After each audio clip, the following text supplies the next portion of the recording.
Bonjour, nous sommes en compagnie d'Elisabeth qui est présidente de l'association Jardin de Cocagne de Lozère. Voilà. Donc vous allez nous en dire un peu plus sur cette association. Alors, c'est un chantier d'insertion et par le biais fait du maraîchage biologique. Voilà. Et ça a été donc fondé en 2000. Alors là, on vient de fêter les 10 ans du jardin, donc on a débuté en 2013. Travail effectif, c'est un petit peu compliqué pour avoir des terres. Donc nous sommes sur des terrains que nous louons. Nous avons un bail avec le Clos du Nid. Voilà, donc nous sommes en proximité avec le Clos du Nid. Et d'ailleurs, nous avons des partenariats inclusion Clos du Nid et insertion Jardin de Cocagne. Voilà. Donc nous avons des salariés, aides maraîchers, avec des encadrants techniques, bien sûr sur le terrain. Qui sont, alors c'est chantier d'insertion, hein, comme son nom l'indique, des personnes qui ont eu malheureusement des accidents de parcours, de tous les milieux, voilà. Et donc ils repassent un certain temps au Jardin de Cocagne, donc ils ont plusieurs possibilités hein, de ces 3 périodes de 6 mois. Nous avons beaucoup de gens qui restent sur ce parcours parce qu'il est aussi très très bien encadré au niveau socio-professionnel. Parce qu'en fait, le maraîchage biologique, c'est juste un outil pour permettre, on reprend un peu les repères de la vie de travail. Voilà. Donc on a la vie en équipe, le travail en équipe, les horaires, etc. Voilà. On essaie de repartir sur des bases qui sont celles effectivement qu'on demande après à un salarié sur un poste d'emploi. Et parallèlement, donc ça c'est le travail sur le terrain. C'est pas facile parce que nous avons du plein champ, nous avons des serres. Et voilà, quand il fait très froid l'hiver ou très chaud l'été avec sous les serres, franchement c'est un travail sur le terrain qui est vraiment très très difficile. Et je pense les salariés qui le font voilà, méritent vraiment d'être salués parce que c'est très très compliqué. Et parallèlement à ça, on a un accompagnement donc socio-professionnel avec des encadrants formés bien sûr, hein, socio-pro. Et donc ils présentent chacun en fait, on voit avec eux leur projet de vie, ce qu'ils souhaiteraient faire.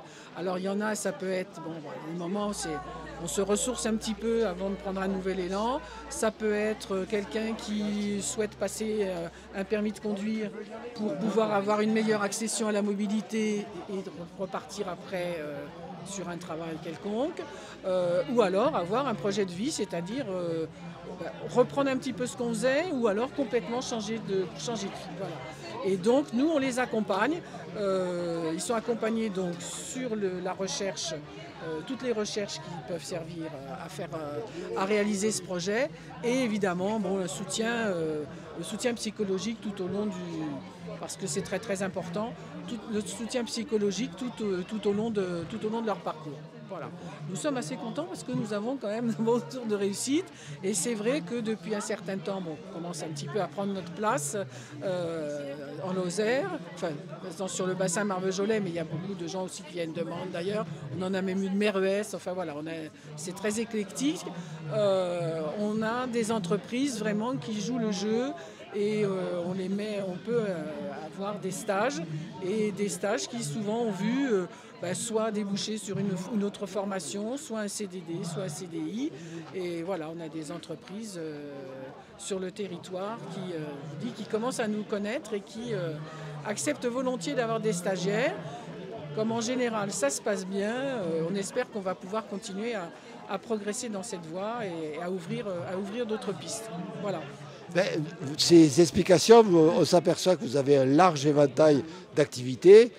Merci. Voilà. Juste, je précise, parce que quand même, j'ai complètement oublié, c'était le principal, c'est qu'en fait, évidemment, la production des paniers, c'est le principe des jardins de Cocagne, on le vend par panier ou par un petit marché de légumes qu'on fait tous les jeudis.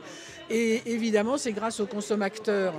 Parce qu'on a une production, il faut qu'on l'écoule, parce que comme nous n'avons pas de fonds propres, il est sûr que salaires, etc. sont pris en charge pour l'insertion pour les permanents, soit par l'État, soit par le conseil départemental. On a des aides, on est toujours à la recherche de subventions, de mécénat, etc. Voilà, donc c'est vrai que comme on n'a pas de fonds propres, eh bien, il faut effectivement que notre production agricole, c'est du maraîchage, parce que c'est agricole, voilà, il ne faut pas se tromper, il faut que cette production de maraîchage, eh bien, effectivement, elle soit très importante pour qu'on puisse, nous, faire tourner la machine. Voilà. Écoutez, vous avez anticipé la question que j'allais vous poser. Je vous remercie. Le nerf de la guerre. Tout à fait. Je vous remercie pour ces merveilleuses explications. Voilà. Et puis, bonne journée. Et vous pouvez être adhérent si vous voulez. Vous pouvez prendre ce que vous voulez comme documentation. On a tout concernant l'insertion et ce qu'on propose au sein du jardin. Voilà. Je vous remercie, madame. Merci beaucoup. Monsieur, au revoir. Merci.